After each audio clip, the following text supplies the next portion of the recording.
tal amigos del Círculo de Cine Miguel Contreras Torres? Bienvenidos a la sesión número 4 del seminario de lectura Cine Industria en México. Hoy es jueves 25 de abril de 2024, 10 de la noche con un minuto, hora del centro de México. Estamos en vivo transmitiendo desde la capital de la República Mexicana, la Ciudad de México. Bienvenidos a esta cuarta sesión en el que ya estamos entrando al segundo periodo de revisión de esta industria cinematográfica mexicana. Ya hemos revisado este periodo preindustrial que iba de 1896 a 1937 y toca el turno de iniciar la primera parte de dos de este segundo capítulo, que tiene que ver con la evolución de la industria cultural cinematográfica, es decir, de este periodo que va de 1938 a 1989. Hoy revisaremos 3 de los 7 apartados que incluye este segundo capítulo. Hablaremos del nacimiento, el auge y la consolidación industrial del 38 al 52, el fantasma de la crisis del 53 al 64 y la crisis aguda y vientos de innovación del 64 al 70. Así es que pues sean todos bienvenidos a esta cuarta sesión de este seminario en el que estamos revisando un interesante libro de Eduardo de la Vega Alfaro titulado La industria cinematográfica mexicana, perfil histórico-social, publicado por la Universidad de Guadalajara, la editorial de la universidad, en el año de 1991 en México. Entonces hoy vamos a abordar estos 3 apartados de este segundo capítulo sobre la evolución ya de la industria cultural en México. Antes de comenzar, los invito a que nos dejen su me gusta a esta transmisión, a que compartan el enlace para que también llegue a más público. Y lo mismo, si ustedes cuentan con este material, igual dejar sus comentarios, sus opiniones, qué les está pareciendo esta revisión, este perfil histórico-social que nos presenta Eduardo de la Vega Alfaro. Bien, vamos a iniciar entonces con la revisión de este segundo capítulo, los primeros 3 subapartados, y estamos en la página 31, en donde nos va a hablar de el nacimiento, el auge y la consolidación industrial 1938-1952. En este apartado nos dice Eduardo de la Vega que el análisis del surgimiento de la industria cultural cinematográfica en México va a tener su inicio el 25 de junio de 1934, en el que la burguesía fílmica mexicana va a organizarse bajo el rubro de la Asociación de Productores de Películas. En febrero de 1936 se organizan como Asociación de Productores Cinematografistas de México, que ya expresa la madurez y la ideología de clase de los agremiados. Van a invertir fuertes cantidades de capital para el financiamiento de una buena cantidad de productos fílmicos que repiten la fórmula de un filme que fue emblemático allá en el Rancho Grande. El propio Fuentes realiza 2 secuelas de una comedia, de su comedia ranchera. Se trata de Bajo el cielo de México y La Sandunga, en la que debuta la famosa actriz mexicana Lupe Vélez, de antecedentes en Hollywood, y que sentaría el precedente para que también otros mexicanos actores fueran poco a poco incorporándose y con ello sentar las bases de un Star System. Nos dice también la página 32 que durante 1938 se van a filmar 57 largometrajes, con lo que puede darse por iniciada la industria cinematográfica mexicana. Repito este dato que es interesante, el inicio que ubica Eduardo de la Vega del inicio de la industria cinematográfica en pleno 1938, año en el que se filman 57 largometrajes. Esta cifra supera las producciones de Argentina y España, y también, apenas nacida la industria fílmica mexicana, va a empezar también a resentir la primera crisis que tiene que ver con el crecimiento voraz y descontrolado y la saturación de los mercados por las comedias rancheras.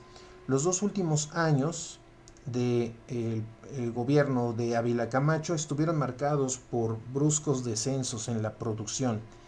Se pasó de 38, 27 y 37 largometrajes respectivamente, que eran ya signos de una precariedad e irregularidad, y esta situación coincidió con el deterioro de la economía nacional debido a la expropiación petrolera.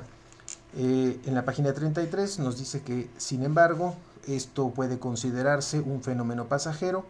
Signos alentadores van a ser la fundación en 1939 del Sindicato de Trabajadores de la Industria Cinematográfica de la República Mexicana, adscrito a la Confederación de Trabajadores de México, la CTM. La realización en 1940 de las cintas El Charro Negro, dirigida por Raúl de Anda, y allí está el detalle de Juan Bustillo Oro. La primera de estas películas logra erigir un auténtico héroe cinematográfico, y la segunda logra que el cómico Mario Moreno Cantinflas se convierta en un ídolo auténtico del cine mexicano. Ya durante el gobierno de Ávila Camacho se había marcado el comienzo de una etapa conocida bajo el concepto de el milagro mexicano, que era una especie de mezcla entre estabilidad política y desarrollo económico sostenido, y que cubrió aproximadamente de los años 1940 a 1968. El pacto establecido entre México y Estados Unidos va a ser también fundamental, y esta alianza se debió a una coyuntura muy especial. Se debió sobre todo por la situación provocada por la Segunda Guerra Mundial. A cambio de la cooperación militar, la mano de obra barata y la venta de materias primas, México recibió préstamos de Estados Unidos y ayuda tecnológica para reactivar su economía. Y de igual forma comienzan a abrirse mercados de América Latina y Europa. Se traduce esto en un acelerado proceso de industrialización, y de la economía se pasa, una economía preponderantemente agrícola, se pasa a otra de carácter manufacturero, y de una sociedad agraria a una sociedad urbana. Ya en la página 34 nos explica Eduardo de la Vega que a partir de 1942 va a iniciar el Banco Cinematográfico, una institución crediticia fundada por el Estado, y hasta 1945 va a vivir su periodo de auge artístico y comercial. Durante esos años, Hollywood se dedicó a la realización de cintas de contenido bélico que eran favorables a los aliados. Este hecho le va a permitir al cine mexicano diversificar sus temas hasta entonces habituales, que era la comedia ranchera, los melodramas lacrimógenos, las cintas sobre la revolución, entre otras, sustituyéndola por los géneros exitosos de la meca del cine. Es decir, ahora vamos a encontrarnos con biografías de personajes célebres, adaptaciones literarias, comedias cosmopolitas, logrando un cine de mejor calidad en relación al que se producía en fechas anteriores. Con estos mercados asegurados y con el respaldo de los productores hollywoodenses, la industria cinematográfica en nuestro país se va a dar el lujo de impulsar la carrera de cineastas en los terrenos de la dirección, la actuación, la fotografía y el guión, entre otros. Va a haber una dupla muy importante en todo esto, y por supuesto las figuras de personajes emblemáticos como Emilio Fernández, Julio Bracho, Alejandro Galindo, Roberto Gabaldón, Gabriel Figueroa, Alex Phillips, Mauricio Magdaleno, Pedro Armendáriz, Dolores del Río, Andrea Palma, María Félix, Jorge Negrete, Arturo de Córdoba, David Silva, entre otros. Pero particularmente la dupla entre Fernández y Figueroa va a reencauzar la estética nacionalista a niveles de calidad y rigor solo comparables con las que logró otro dúo importante, que fue el de Eisenstein con Tissé. Ya en la página 35 nos dice que este equipo de Fernández y Figueroa plasma un lirismo inusitado que le valdría reconocimiento en festivales internacionales. Los productores hollywoodenses van a exigir la realización de un cine de contenido bélico también en nuestro país. Esto provoca la filmación de películas como Espionaje en el Golfo, Cinco fueron los escogidos, Cadetes de la Naval, Corazones de México, Escuadrón 201, entre otros. Pero por otro lado, el proceso de urbanización y de sus consecuencias sociales que ya estaba viviendo en México, entre ellos estas consecuencias estaría la prostitución, la marginación, la corrupción sindical, se va a reflejar también en el cine en películas como Distinto Amanecer y Campeón sin Corona, que preludian ya un cine citadino y temas que habían sido olvidados o desconocidos por los cineastas de nuestro país. Ya durante el lapso de 1942 al 45, la industria fílmica mexicana se va a convertir en una de las 5 más importantes y esta cinematografía también va a ser de las más poderosas en América Latina y de acuerdo con Jorge Ayala Blanco, es que, cito, propone gustos estéticos y valores, edifica o derriba mitos individuales y sociales e inaugura y explota mercados a su libre arbitrio. Hasta aquí la cita de Jorge Ayala Blanco. Como síntoma de prosperidad, nos dice Eduardo de la Vega Alfaro en este libro, rebasa las 70 producciones por año nuestra cinematografía. En 1942, la burguesía cinematográfica se va a integrar a los sectores de la distribución y la exhibición, quedando organizados dentro de la Cámara Nacional de la Industria Cinematográfica Mexicana. El círculo de producción, distribución, consumo va a quedar perfecto y coherentemente cerrado en sí mismo. Ya en la página 36 nos dice Eduardo de la Vega que en 1945 un desacuerdo intergremial origina la creación del Sindicato de Trabajadores de la Producción Cinematográfica, que va a aglutinar desde entonces a los trabajadores creativos, entre comillas, de la industria. En los años inmediatos de la posguerra va a haber un breve periodo de vacas flacas caracterizado por un descenso en la producción. Se pasa de 72 películas en el año 1946 a 57 películas en 1947, el año siguiente. Consecuencia lógica del resurgimiento, nuevamente, del cine hollywoodense, el retiro del apoyo financiero tecnológico y justo en el peor año de la etapa posbélica, el cine nacional va a encontrar una fórmula para poder sobrevivir. Se va a tratar de la producción de películas de bajo costo y sobre temas urbano-arrabaleros. Se va a tratar de satisfacer las demandas de un público que comienza a hacer crecer las ciudades y que también como producto de este proceso de industrialización y que requiere espacios de diversión. Alejandro Galindo e Ismael Rodríguez se van a encargar de descubrir esta nueva beta. El primero va a realizar Esquina Bajan y Hay lugar para dos con David Silva. El segundo de estos cineastas filma Nosotros los pobres y Ustedes los ricos con el protagónico de Pedro Infante. Estos filmes logran un clamoroso éxito de taquillas y reorientan la producción fílmica mexicana hacia un cine predominantemente comercial. Ya durante el periodo de 1948 a 1952, que va a corresponder con el gobierno de Miguel Alemán Valdés, se va a alcanzar un volumen anual de 102 películas, una prolongación de la llamada época de oro del cine mexicano. En la página 37, Eduardo de la Vega sitúa que esta aparente prolongación de la época de oro, sin embargo, es una situación que resulta engañosa, porque luego de realizar películas como La Perla, 1945, Enamorada, del 46, Río Escondido, en el 47, y Maclovia, el 48, casi todas protagonizadas por María Félix.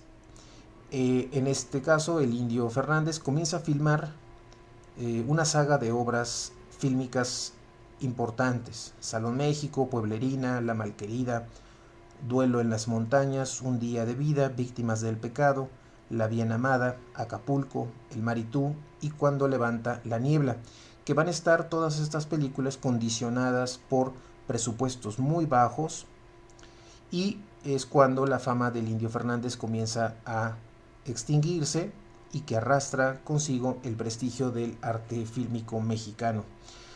Va a decir también que la industria nacional del cine logra consolidarse con base en un cine de géneros para consumo popular, y este género por excelencia del periodo alemanista será el melodrama prostibulario cabaretil, que son antecedentes en los que vamos a poderlos encontrar en las viejas películas de principios de los años 30.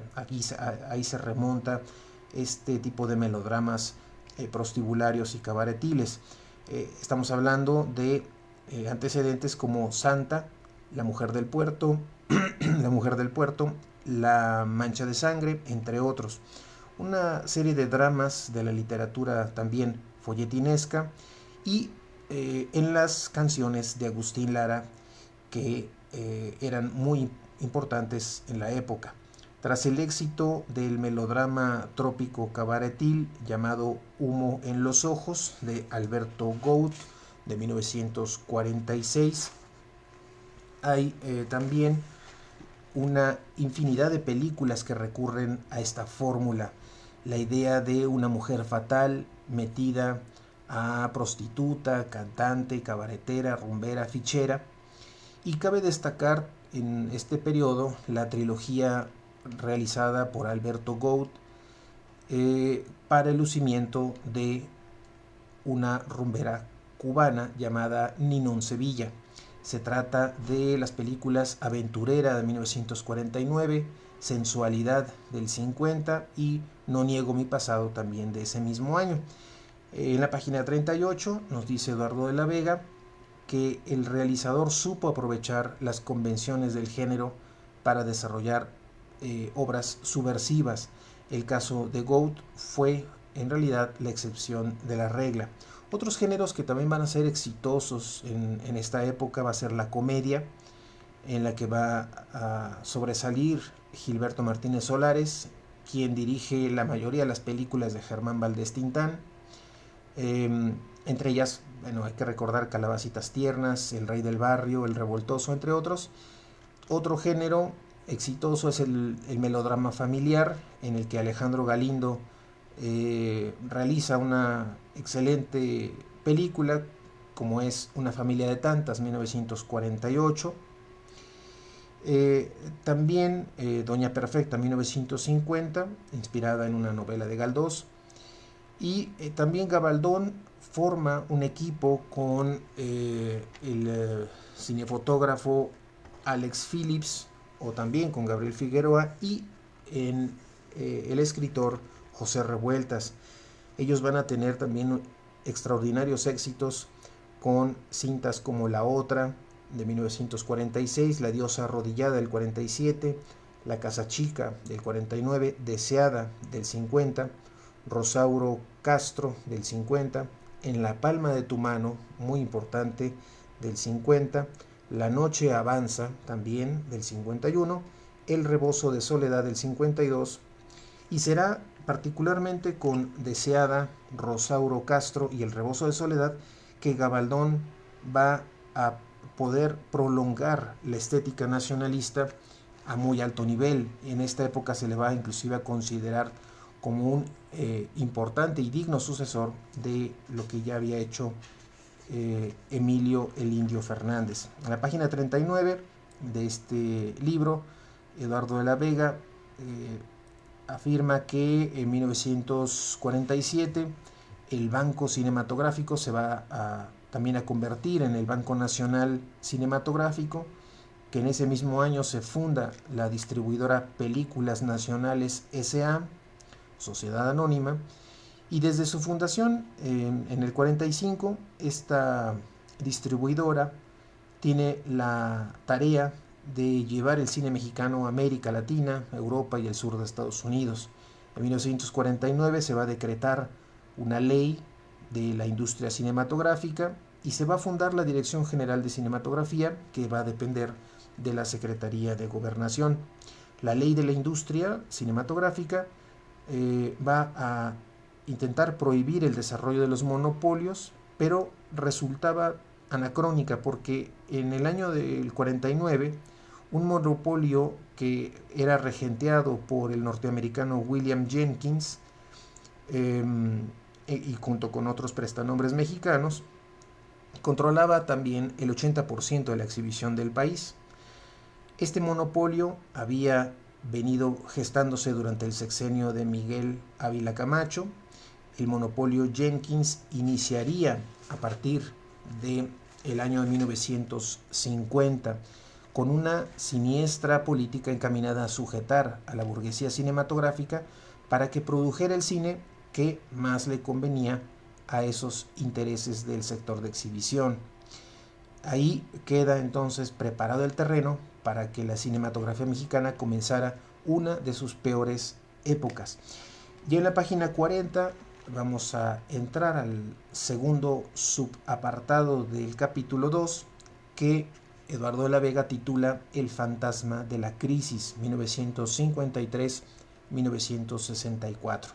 En este apartado nos dice Eduardo de la Vega que la llamada etapa de crisis estructural va a coincidir con los sexenios de Ruiz Cortines y de López Mateos. Ambos regímenes suelen enmarcarse a su vez en la era del llamado desarrollo estabilizador. En la página 41 nos dice Eduardo de la Vega que esta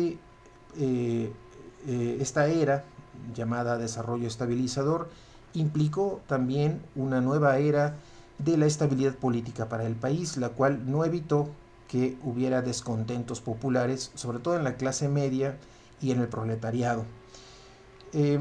La crisis generada por el monopolio Jenkins se vio agravada también por la competencia de un nuevo medio que fue la televisión. Ahora ya no solamente estaba el cine, sino la presencia de la televisión vino a ser una franca competencia también con el cine. A ello se le va a agregar una política de puertas cerradas que evitó que se pudieran incorporar nuevas generaciones de cineastas, es decir, seguía un poco la idea de este monopolio. Solo un grupo muy cercano, muy selecto de cineastas eran los que estaban en el círculo de producción.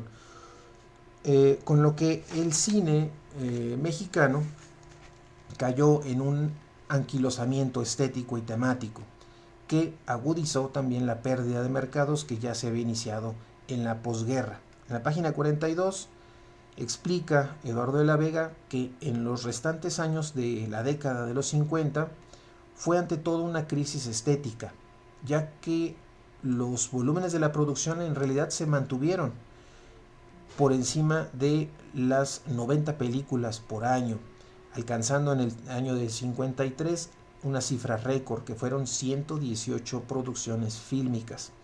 Los realizadores se realizaron con presupuestos estas películas cada vez más bajos y esto se le conoce o se le conoció en su momento como el churro mexicano, es decir, películas que eran realizadas a destajo con un mínimo de rigor estético y este churro mexicano comenzaría a destinarse a sectores sociales que tenían una incapacidad para poder adquirir las televisiones, lo que los obligaba a continuar asistiendo a las salas de cine como la única opción o de las pocas opciones de entretenimiento en una ciudad que seguía creciendo y creciendo.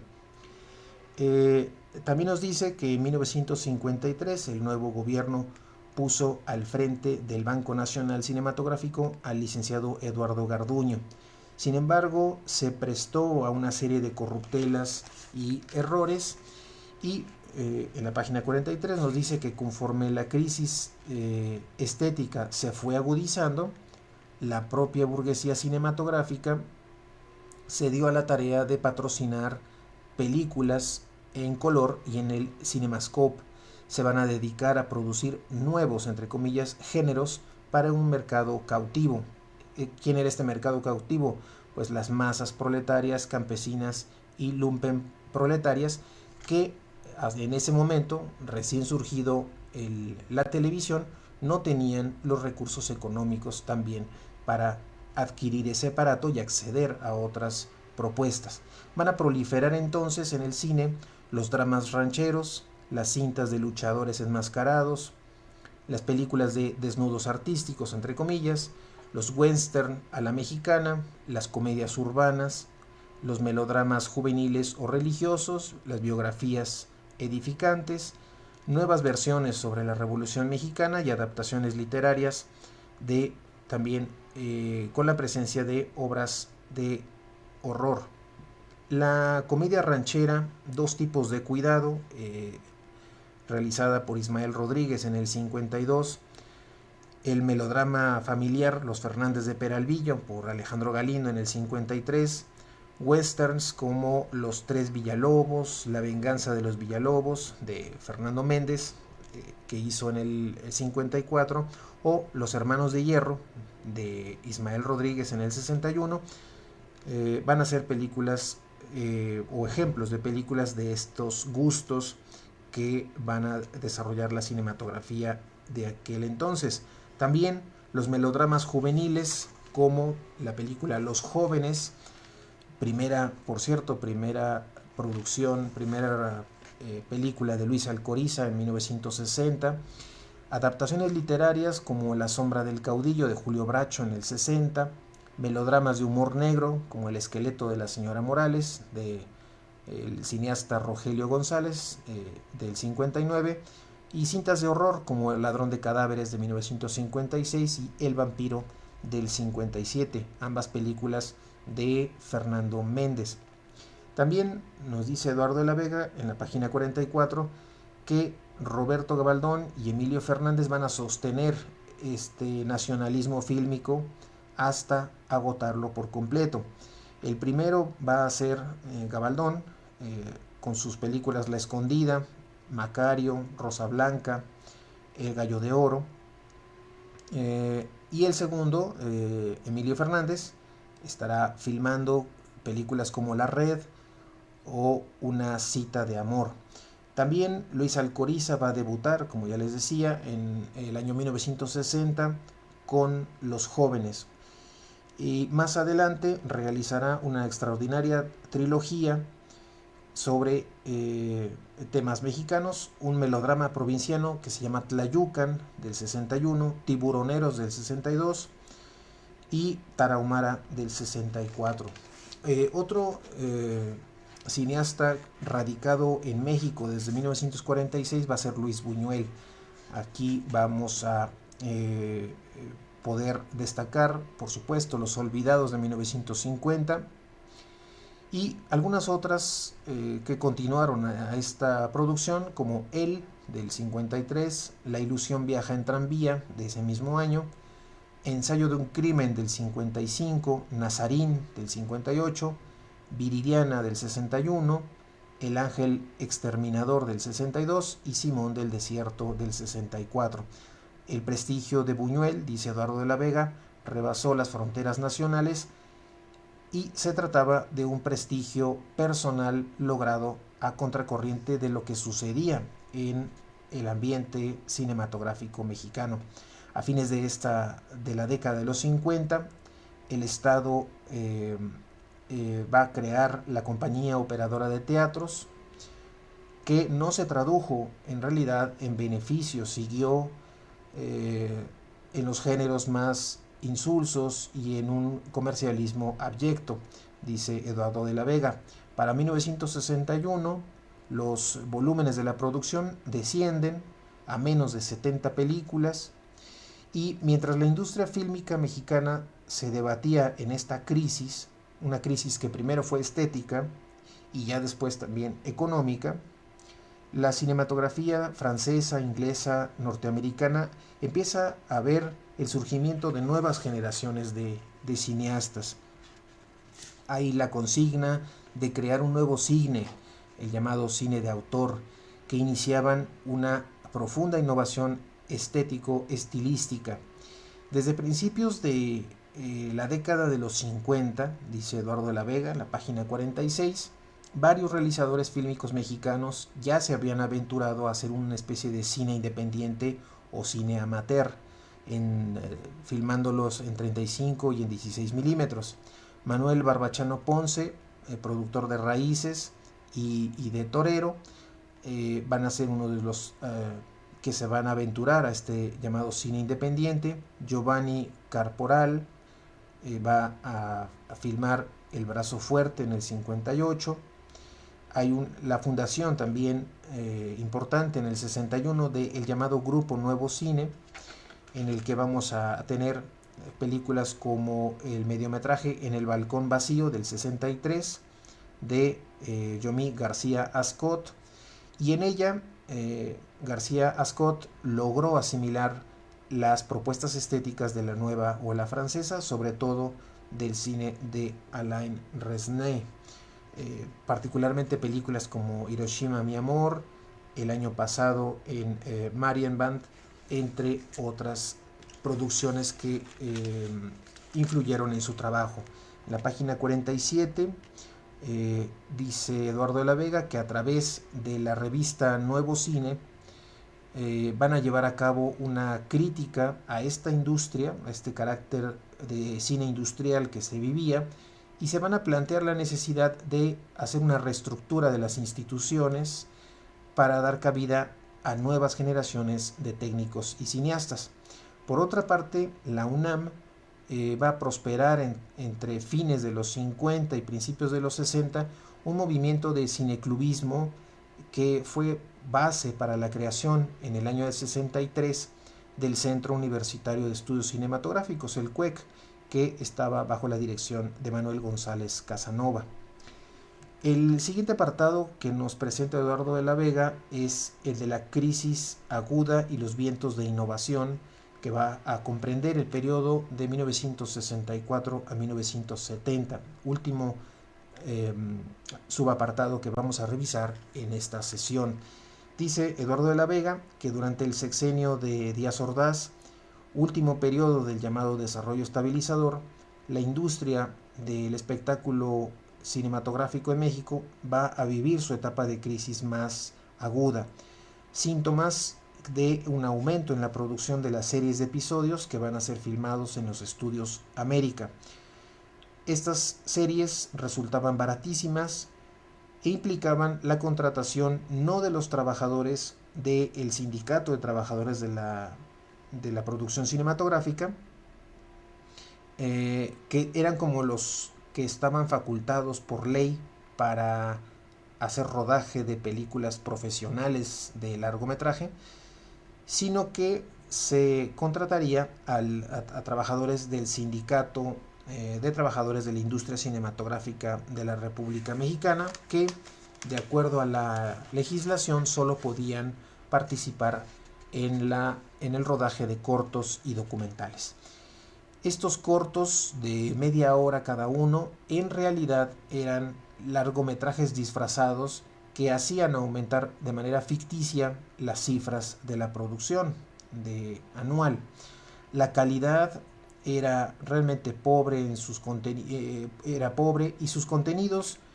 sobre todo consistían en chili westerns, comedias para niños, cintas de horror, películas de luchadores, dramas rancheros, biografías edificantes y algo de ciencia ficción. Esta situación engendró reacciones también en el seno de la propia industria cinematográfica, y en una cita que recupera Eduardo de la Vega se menciona unas palabras de Emilio García Riera, quien va a hablarnos precisamente de esta coyuntura que engendró esas reacciones al interior de la propia industria. Nos decía: o dice Emilio García Riera, que, cito, la crisis del cine mexicano se debía precisamente al dique opuesto por la sección de directores al relevo generacional. Hasta aquí la cita de Emilio García Riera. Es decir, había una oposición de que nuevas generaciones de cineastas entraran al circuito de la producción. En la página 48 seguimos leyendo cómo es que el presidente Ordaz nombró como director de cinematografía a Mario Moya Palencia, un poco más sensible que sus antecesores a esas presiones renovadoras del cine, y comienza a sentarse las bases para intentar modificar esa imagen nefasta de la cinematografía nacional. En la página 49 continúa Eduardo de la Vega dándonos algunos elementos interesantes, como es que en 1965 se realiza el primer concurso de cine experimental en el que van a resultar triunfadoras diversas películas. Y aquí los nombres ya nos resultan, algunos de ellos muy cercanos. Rubén Gámez, La Fórmula Secreta; Alberto Isaac, con la película En este pueblo no hay ladrones; Juan José Gurrola, con Tajimaroa; Manuel Michel, Tarde de agosto; Juan Guerrero, con la película Amelia; Salomón Leiter, En el Parque Hondo; Juan Ibáñez, con Un alma pura; y José Luis Ibáñez, con Las dos Helenas. El balance que se hace de este primer certamen es que, en primer lugar, en México sí existía talento cinematográfico. En segundo lugar, el relevo generacional estaba garantizado a un alto nivel. Y en tercero, los cineastas provenientes de una clase media sí eran capaces de atraer a las salas a un amplio sector social.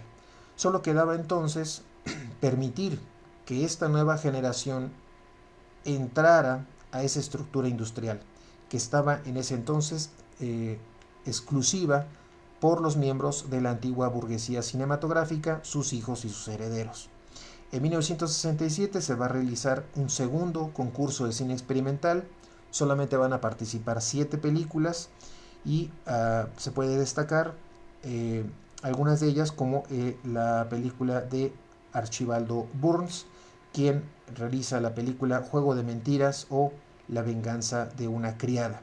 Aquí hay un dato sintomático que recupera Eduardo de la Vega en la página 50, y es que estas producciones del concurso de cine experimental se van a basar en relatos de escritores mexicanos o radicados en México, que van a ser integrantes, los propios escritores, de una nueva generación de literatos. Entre ellos Juan Rulfo, Gabriel García Márquez, Carlos Fuentes, José Emilio Pacheco, Juan García Ponce y Elena Garro. También nos va a decir que entre el 67 y el 68 lograron su incorporación 4 jóvenes realizadores: Alberto Isaac, Juan Ibáñez, Juan Guerrero y Manuel Michel. En 1970 se le uniría Salomón Leiter, y estas cintas se van a plantear la elaboración de una nueva estética más cosmopolita para temas característicos del viejo cine mexicano: el melodrama provinciano, el cine urbano o el melodrama pasional. Arturo Ripstein, José Bolaños, José Estrada, Guillermo Murray, Mauricio Wallerstein, Jorge Fons, Gonzalo Martínez, Juan Manuel Torres y el propio Jorge Fons también, en otras películas, van a ser los que van a adquirir mayor éxito. La apertura de la industria fue una tentativa dispersa, accidentada y desesperada, o desesperadamente parsimoniosa, dice Eduardo de la Vega en la página 51. De ahí que hayan resultado tan o más importantes las obras realizadas como ejercicios fílmicos de las primeras generaciones del CUEC: Esther Morales, Leobardo López Areche, Jaime Humberto Hermosillo, también Alfredo Hoskovich, entre otros cineastas. Otra vertiente importante van a ser los cortos, que se filman de 1961 al 66, que patrocinaba el INBA, y realizados por un joven Felipe Casals. Tanto Casals como Gurrola van a lograr llevar a un nivel excelente un género novedoso que era el ensayo filmado. Bueno, no solamente el INBA, sino también la UNAM estarán patrocinando este tipo de ensayos filmados. El cine independiente de corto, medio y largometraje se sigue realizando. Van a destacar Alejandro Jodorowsky, Casals, Jaime Humberto Hermosillo, Raúl Kempfer, Helsel Gas, Gustavo Alatriste, Arturo Ripstein, entre otros cineastas, Carlos González Morantes, Alberto Bojorques, entre otros. Para finalizar esta revisión del tercer subapartado del capítulo 2, destaca algo muy importante Eduardo de la Vega en la página 52. Dice: la nueva generación de cineastas mexicanos se hace sentir cada vez más, no obstante que la industria tradicional no brindaba oportunidades, y a pesar de que hacer cine fuera de los cánones profesionales no resultaba una tarea estimulante en términos económicos, ya que por lo general todos estos o esos productos apenas si lograban colocarse a las pantallas de los cineclubes o de las llamadas salas de arte. Hasta ahí la cita de Eduardo de la Vega. Termina el apartado diciendo que la reglamentación cinematográfica tuvo que relajarse lo suficiente como para que el cine mexicano pudiera expresar otro tipo de temas, entre ellos la política y la temática sexual, lo que constituyó también otro factor para poder atraer a un público que ya en años anteriores había dado la espalda al cine nacional, precisamente porque ese cine nacional tenía una estrechez moral e ideológica que ya no era del agrado de la población.